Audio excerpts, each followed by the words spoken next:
বন্ধুরা, পদ্মপুরাণে স্বয়ং ভগবান শ্রীকৃষ্ণ বলেছিলেন, যে ব্যক্তি এই পূর্ণ পবিত্র রথযাত্রার চলাকালীন তুলসী গাছে এই জিনিসটি বেঁধে দেবে, সেই ভক্ত জীবনে যা চাইবে শ্রীহরির আশীর্বাদে সেই ব্যক্তি তাই পাবে। বন্ধুরা, একই সঙ্গে ভগবান বিষ্ণু এও বলেছিলেন, তুলসী গাছের মূলে জড়িয়ে থাকা মাটি থেকে মানুষ কোটিপতি হয়ে যায়। আর এই মাসের মাহাত্ম্য সমস্ত মাসের মধ্যে অনেক অনেক বেশি। এবং একই সাথে বৃহস্পতিবার রাতে ঘুমাতে যাওয়ার আগে ঝাড়ুর নিচে রেখে দিন এই একটি বীজ। মা লক্ষ্মীর আশীর্বাদ ও কৃপায় টাকা আসবে চুম্বকের মতো, তথা আপনাদের দুর্ভাগ্য দূর হবে, ফিরবে সৌভাগ্য, সেই সঙ্গে আপনাদের বাজে খরচ বন্ধ হবে। তাই বন্ধুরা, এই পবিত্র রথযাত্রার চলাকালীন যে কোনো একটি দিনে শাস্ত্র অনুযায়ী কিছু নিয়ম পালন করতে পারলে তাহলে বন্ধুরা আপনাদের জীবনে এসে পড়বে ভগবান বিষ্ণুর বিশেষ কৃপা, যার ফলে আপনার সকল মনস্কামনা পূরণ হবে। সেই সঙ্গে সঙ্গে আপনারা সর্বকর্মে সফলতা পাবেন, জীবনে সুখ শান্তি সমৃদ্ধি থাকবে। হ্যাঁ বন্ধুরা, আপনারা একেবারে ঠিকই শুনছেন। রথযাত্রার চলাকালীন যে কোনো একটি দিনে আপনি যদি আপনার বাড়ির তুলসী তলায় তুলসী গাছে এই জিনিসটি বেঁধে দিতে পারেন, তাহলে আপনার যেমন আর্থিক উন্নতি হবে অবধারিত, ঠিক তেমনি টাকা আসবে চুম্বকের মতো। এক কথায় বলতে গেলে সুখ শান্তি ধন সম্পত্তি আপনার সংসারে উপচে পড়বে। তাই বন্ধুরা, এই নিয়মগুলো এই পবিত্র রথযাত্রার চলাকালীন আপনারা কি করবেন এবং কি করবেন না, এবং সকালে ঘুম থেকে উঠেই আপনারা কি মন্ত্র জপ করবেন, কোন কোন কাজগুলি আপনারা ভুলেও করবেন না, এবং কোন কোন খাবার খাবেন না, এবং আপনার মনোবাসনা পূরণের জন্য তুলসী গাছের গোড়ায় কি বেঁধে রাখবেন, এই সকল তথ্য আজকে আমি আমার এই ভিডিওটির মাধ্যমে আপনাদেরকে জানিয়ে দেব। বন্ধুরা, আপনারা একটু খেয়াল করলেই নিজেরাই দেখতে পাবেন আপনারা যে মাথার ঘাম পায়ে ফেলে অক্লান্ত কঠোর পরিশ্রম করছেন, এবং সেই পরিশ্রমের ফলস্বরূপ আপনাদের যে ন্যায্য মূল্য তা কিন্তু আপনারা পাচ্ছেন না, যার ফলে আপনাদের মনের চাহিদা, মনের ইচ্ছা আপনি যেটাই বলুন না কেন তা কিন্তু কোনোভাবেই পূরণ হচ্ছে না, বা আপনারা অক্লান্ত কঠোর পরিশ্রম করার পরেও আপনাদের বহু কষ্টের উপার্জিত অর্থ সঞ্চয় হওয়ার জায়গায় কোনো না কোনো মাধ্যমে খরচ হয়ে যাচ্ছে। আপনারা শত চেষ্টা করেও সেই অর্থ কিছুতেই নিজের কাছে ধরে রাখতে পারছেন না, বা অনেক সময় এমনটাও হয় যে আপনারা চেষ্টা করছেন তাতে আপনারা কোনো কাজের সন্ধান পাচ্ছেন না। আপনারা যে কাজেই যাচ্ছেন সেখানেই কিন্তু অসফলতা ছাড়া আর কিছুই পাচ্ছেন না। সেক্ষেত্রে আপনারা দেখবেন আপনারা হতাশা হয়ে পড়বেন। হ্যাঁ বন্ধুরা, আপনারা ডিপ্রেশনে চলে যাবেন, চিন্তা ভাবনা করার ক্ষমতা হারিয়ে ফেলবেন, বা মানসিক দিক থেকে অনেকেই কিন্তু এই রকম পরিস্থিতিতে মানসিক ভারসাম্য পর্যন্ত হারিয়ে ফেলে। কিন্তু বন্ধুরা, আপনারা কি জানেন কেন এমনটা হয়? শুধুই কি গ্রহের সঠিক জায়গায় না থাকার কারণে এমনটা হয়?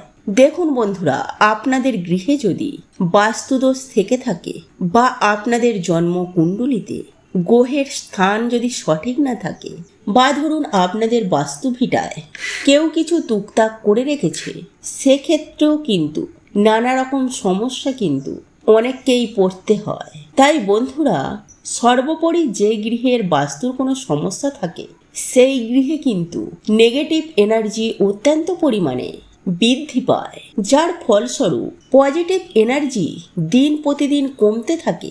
অর্থাৎ সেই গৃহে দেবদেবীর আশীর্বাদ থাকে না, মা লক্ষ্মী প্রবেশ করে না, যার ফলে পরিবারের প্রত্যেকটি সদস্যদেরকে নানা রকম সমস্যার মাধ্যমে বা নানা রকম সমস্যার মধ্য দিয়ে নিজের জীবনকে অতিবাহিত করতে হয়। কিন্তু সুপ্রিয় দর্শক বন্ধুরা, আজ আমি আমার এই ভিডিওটির মাধ্যমে এমন একটি মহা শক্তিশালী উপায় সম্পর্কে বলবো, সেটা আপনারা একবার করে দেখুন। যদি ফলাফল না পান তখন আমাকে কমেন্ট করে জানাবেন যে ম্যাডাম, আপনার উপায়টি করে আমরা কোনো উপকার পেলাম না। কারণ আমি দৃঢ় বিশ্বাসের সহিত আমি আপনাদেরকে একথা বলতে পারি, এই উপায়টি আপনারা যদি মনে নিষ্ঠা, ভক্তি ও বিশ্বাস রেখে করেন, তাহলে আমি 100% গ্যারেন্টি দিয়ে বলতে পারি যে আপনারা সুফল পাবেন। তবে হ্যাঁ, আপনাদের মনে কিন্তু বিশ্বাস রাখতে হবে, কারণ এই সব ক্ষেত্রে বিশ্বাস না রেখে শুধুমাত্র করে দিলাম এই রকমটি করা চলবে না। দৃঢ় বিশ্বাসের সাথে এই কাজ কিন্তু আপনাদেরকে করতে হবে, তবেই কিন্তু আপনারা 100% সুফল পাবেন। খুবই গুরুত্বপূর্ণ আজকের এই বিষয় প্রসঙ্গ, প্রত্যেকের জানা দরকার। দেশ ও দেশের বাইরে থেকে যে সকল দর্শকেরা এই মুহূর্তে ভিডিওটি দেখছেন, প্রত্যেককে জানাই সুস্বাগতম। অর্থাৎ সনাতনী ধর্ম তথ্যমূলক চ্যানেলে আমি সর্বদাই চেষ্টা করি সনাতন ধর্মের গুরুত্বপূর্ণ বিষয় প্রসঙ্গ আপনাদের সামনে উপস্থাপনা করতে। তাই আসুন কিছুক্ষণ সময় ধৈর্য ধরে এই বিষয়ে অবশ্যই জানার চেষ্টা করুন। শুরু থেকে শেষ পর্যন্ত ভক্তি, শ্রদ্ধা ও ভালোবাসার সহিত আপনারা শ্রবণ করবেন। ভালো লেগে থাকলে অবশ্যই একটি লাইক করবেন। কমেন্টে জয় মা লক্ষ্মী দেবীর জয় এবং জয় শ্রীকৃষ্ণ রাধে রাধে লিখে কমেন্ট অবশ্যই করবেন। তাহলে চলুন শুরু করি আজকের এই ভিডিওটি। বন্ধুরা, আপনারা প্রত্যেকেই জানি, এই রথযাত্রার চলাকালে যে কোনো একটি দিনে সামান্য কিছু কাজ মানুষের দুঃখ, কষ্ট, দুর্ভাগ্য, জ্বালা যন্ত্রণা, রোগ ব্যাধি, এমনকি দারিদ্রতাও সুনিশ্চিতভাবে ধ্বংস করে দেয়। আবার বন্ধুরা, এই রথযাত্রার চলাকালে আমাদের কিছু কিছু ভুল আমাদের জীবনে ডেকে আনে চরম ভয়ঙ্কর দারিদ্রতা ও মহাবিপদ। এক কথায় বলতে গেলে আমাদের সৌভাগ্যের নাশ ঘটে এবং পরিবার লক্ষ্মীশ্রী হয়। ফলে পরিবারে নেমে আসে ঘোর অমঙ্গলের ছায়া। তাই বন্ধুরা, সবার প্রথমে এই পবিত্র রথযাত্রার চলাকালে সকালে ঘুম থেকে উঠেই আপনারা ভগবান বিষ্ণুকে স্মরণ করবেন। মাটিতে পা দেওয়ার আগেই আপনারা ভগবান বিষ্ণুর বিশেষ এই মন্ত্রটি জপ করবেন। আর এই মন্ত্রটি হলো ওম নমো ব্রহ্মাণ্ড দেবায় গ্রো ব্রাহ্মণ হিতায় চ জগদ্ধিতায় শ্রীকৃষ্ণায় গোবিন্দায় নমো নমঃ। ওম নমো ব্রহ্মাণ্ড দেবায় গ্রো ব্রাহ্মণ হিতায় চ জগদ্ধিতায় শ্রীকৃষ্ণায় গোবিন্দায় নমো নমঃ। বন্ধুরা, এই মন্ত্রটি আপনারা অন্ততপক্ষে 3 বার জপ করবেন।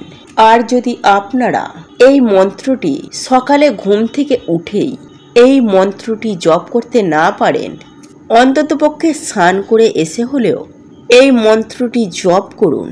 সেই সঙ্গে সঙ্গে সকালে ঘুম থেকে উঠে আপনারা কোন কোন জিনিসগুলি আপনারা এড়িয়ে যাবেন সেগুলি জেনে রাখুন। বন্ধুরা, এই পবিত্র রথযাত্রার চলাকালে সকালে ঘুম থেকে উঠে কোনো কিছু দর্শনের আগে ভগবানের দর্শন করুন। তাই ঘুম থেকে উঠেই আপনারা ফাঁকা কলসি দেখবেন না, ঝগড়া ঝামেলা বা অশ্লীল কিছু দেখবেন না। এই পবিত্রতম দিনে আপনারা যতটা পারবেন এই সব জিনিসগুলি থেকে দূরে থাকুন।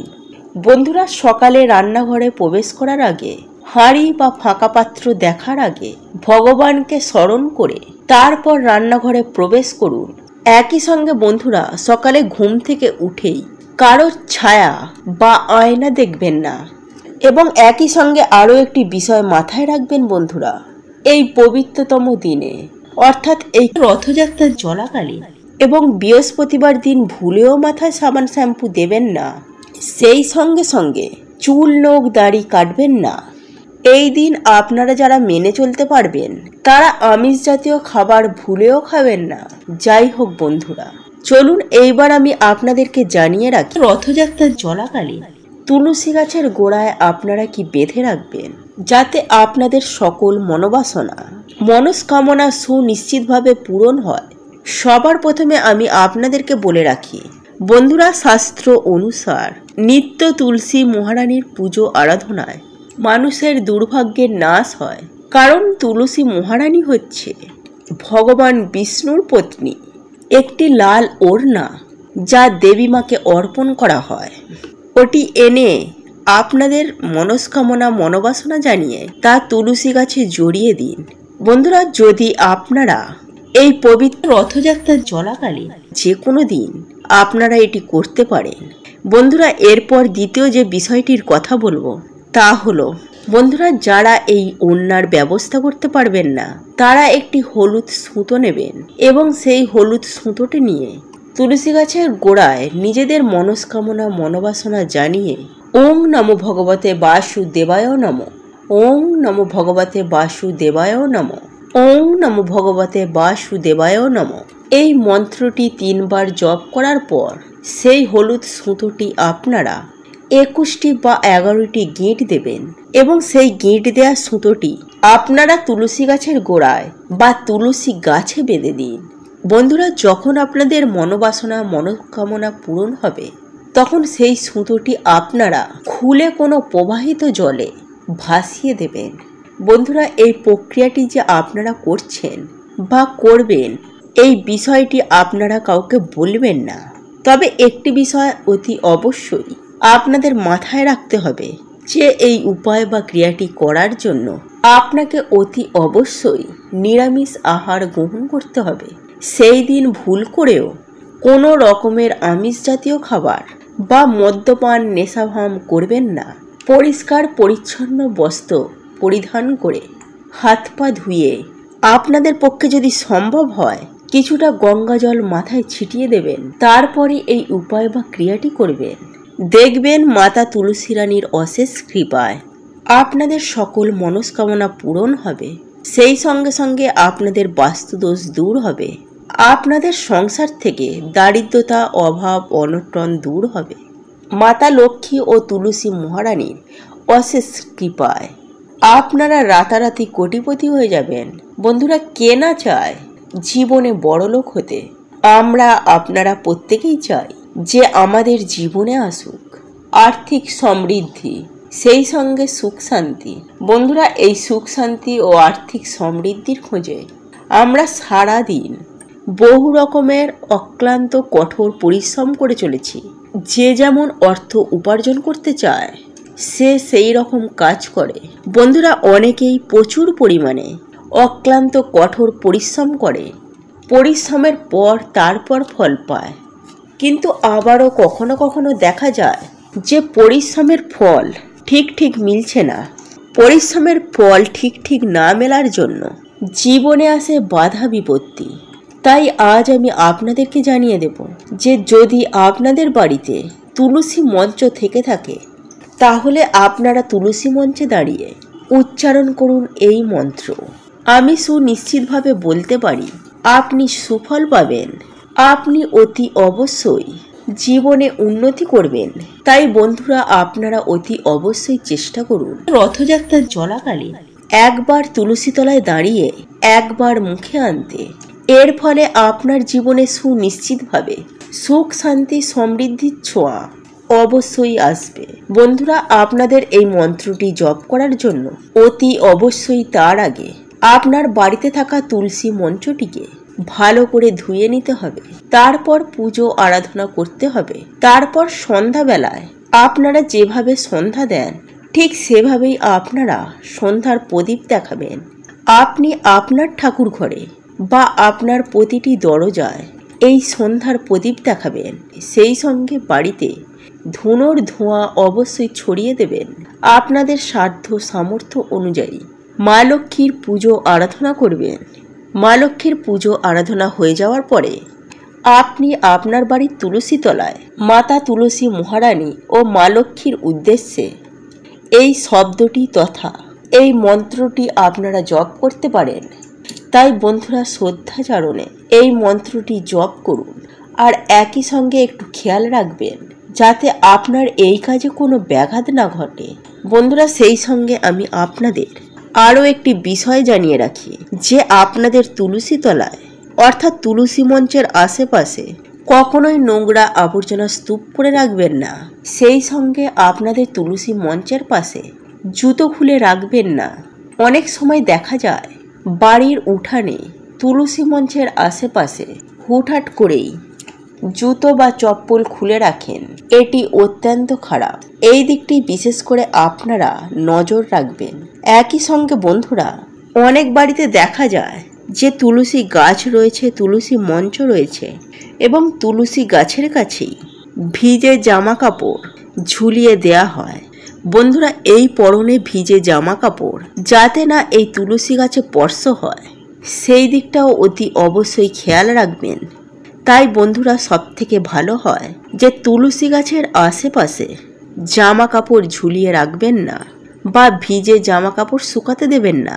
আর আপনাদের ওই ভিজে জামা কাপড় কোনো কারণে তুলসী মহারানীর গায়ে লেগে যায় বা স্পর্শ হয়, এর ফলে তুলসী মহারানী আপনার প্রতি এবং আপনার পরিবারের প্রতি অত্যন্ত ক্রুদ্ধ হবেন।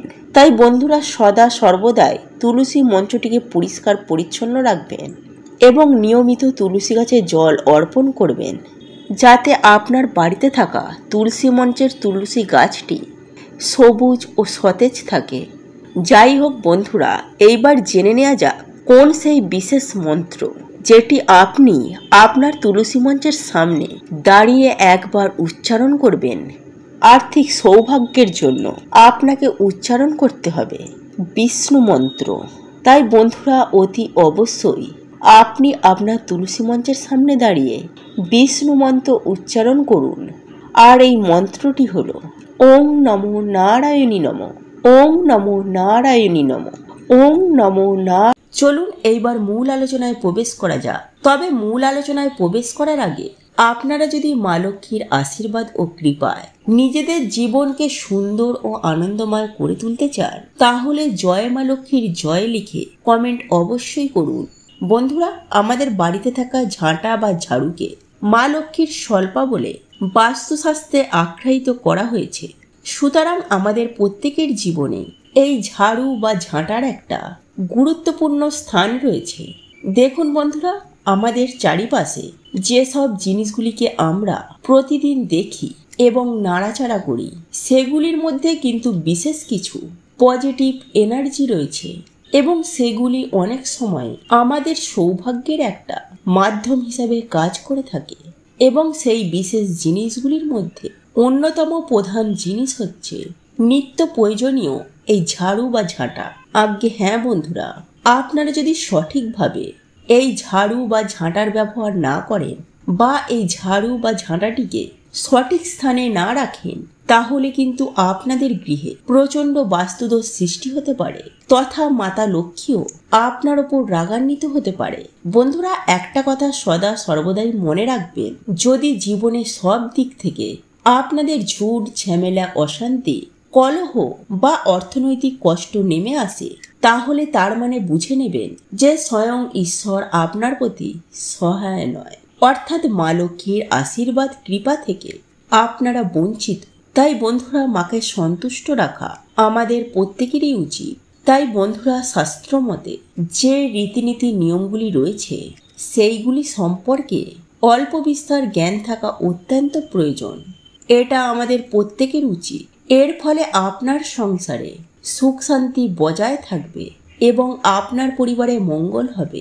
বন্ধুরা, আমি আপনাদের উদ্দেশ্যেই বলবো, যে কোনো বৃহস্পতিবার বা কোজাগরী লক্ষ্মী পুজোর দিন আপনার বাড়িতে থাকা ঝাড়ু বা ঝাঁটার মধ্যে এই জিনিসটি শক্ত করে বেঁধে ঝাড়ুর নিচে এই বীজটি রেখে দিতে পারেন, তাহলে দেখবেন আপনার ভাগ্যের চাকাটা খুব দ্রুতই ঘুরবে।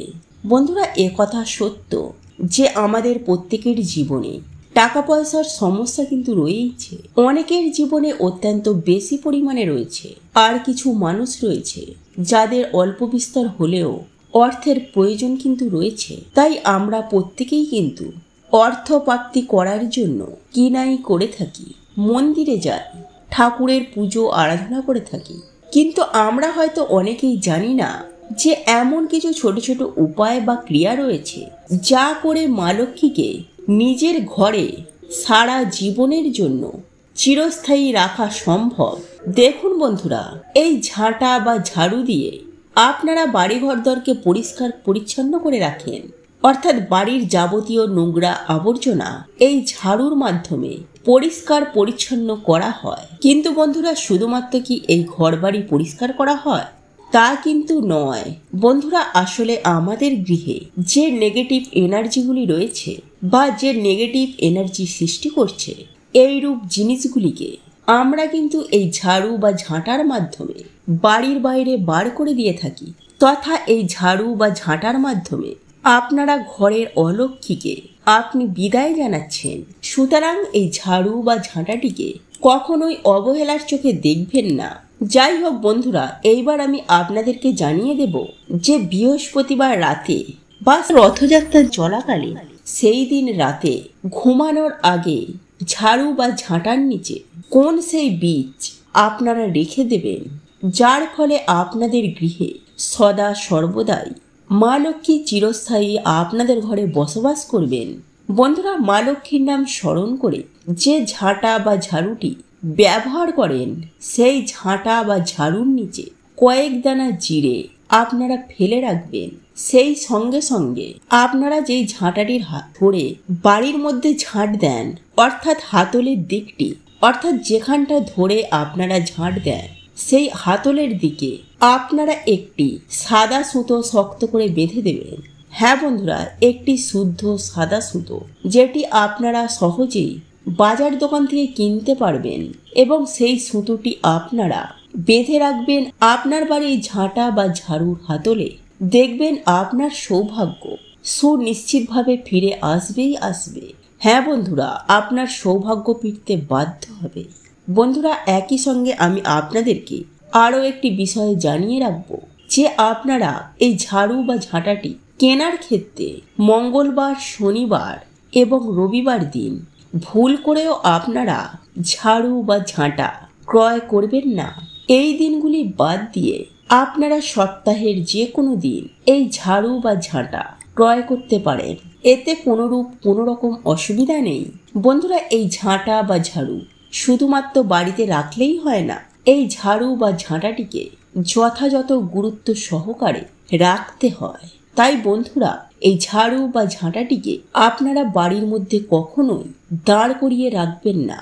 সব সময় এই ঝাড়ু বা ঝাঁটাটিকে শুইয়ে রাখবেন। এবং একই সঙ্গে আমি আপনাদেরকে আরও একটি কথা জানিয়ে রাখি যে আপনারা এই ঝাড়ু বা ঝাঁটাটিকে আপনারা প্রতিদিন রাতে ঘুমানোর আগে আপনার বাড়ির যে সদর দরজা, সেই দরজাটি বন্ধ করে দরজার সামনে শুকরিয়ে রাখবেন। হ্যাঁ বন্ধুরা, আপনারা সবার প্রথমে ওই দরজাটিকে বন্ধ করবেন, তারপর আপনার বাড়ির ওই ঝাড়ু বা ঝাঁটাটিকে দরজার সামনে শুকরিয়ে রাখবেন। এর ফলে দেখবেন আপনার আয় উন্নতি, আপনার আর্থিক সৌভাগ্য কেমন হু হু করে বৃদ্ধি পাবে তা আপনারা হয়তো কল্পনা করতেই পারছেন না। তো এই ছিল আমাদের আজকের ভিডিওটি কেমন লাগলো তা কমেন্ট করে অবশ্যই নিজের মতামত জানাবেন। ভালো লেগে থাকলে অবশ্যই একটি লাইক করবেন। কমেন্টে ভক্তি, ভালোবাসা ও শ্রদ্ধার সহিত জয় মা লক্ষ্মী দেবীর জয় বা জয় শ্রীকৃষ্ণ রাধে রাধে একটি বারের জন্য হলেও লিখে যাবার জন্য অনুরোধ জানাচ্ছি। আর আপনি যদি আমাদের চ্যানেলে নতুন দর্শক হয়ে থাকেন তো বিশেষভাবে অনুরোধ করব চ্যানেলটি অবশ্যই সাবস্ক্রাইব করে পাশে থাকা নোটিফিকেশন বেল আইকনটি অন করে রাখবেন। তাহলে সকলে সুস্থ থাকুন, ভালো থাকুন, পরম করুণাময় ঈশ্বরের অশেষ কৃপায়। তো আবারও কথা হবে আপনাদের সাথে নতুন কোনো ভিডিওর